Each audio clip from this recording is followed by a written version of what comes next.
So,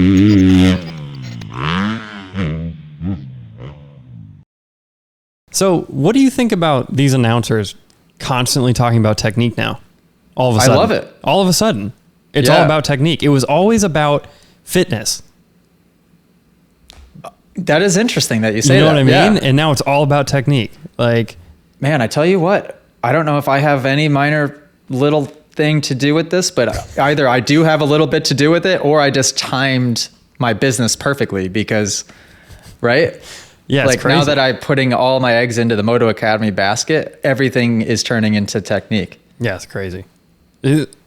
Yeah. So either I got really lucky or something's happening here. Bizarre, Like right? this is going into an era of technique. It really is, because Team Honda, those 4 guys, and I use them as reference every single class, are forcing the announcers, if they know what they're looking at whatsoever, which those guys do clearly because they're talking about it.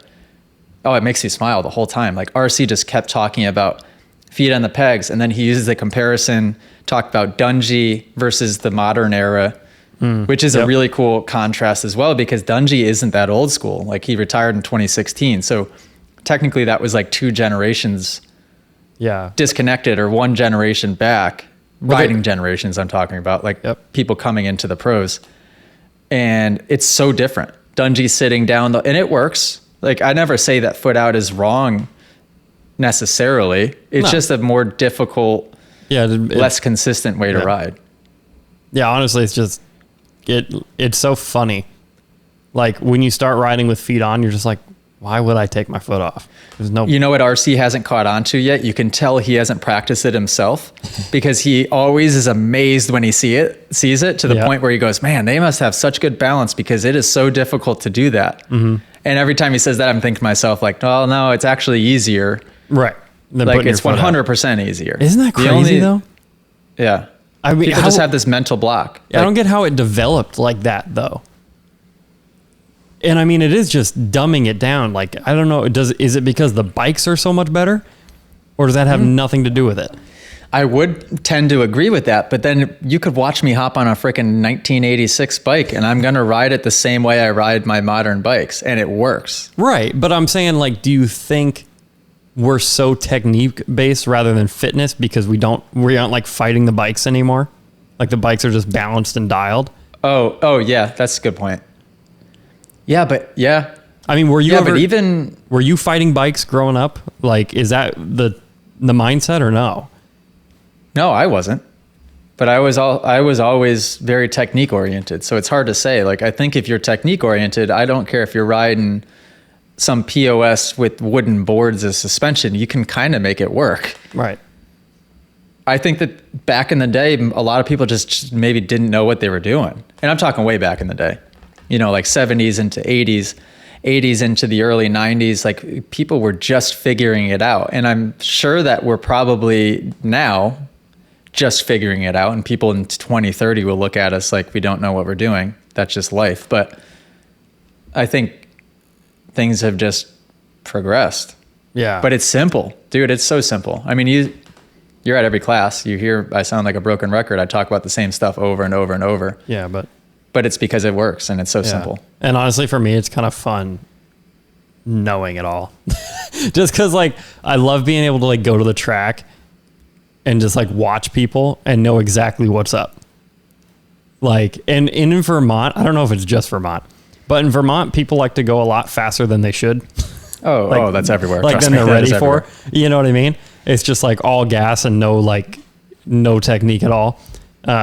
It's just fun to watch. Be like, oh, if they literally just did this one little thing, they'd be dialed.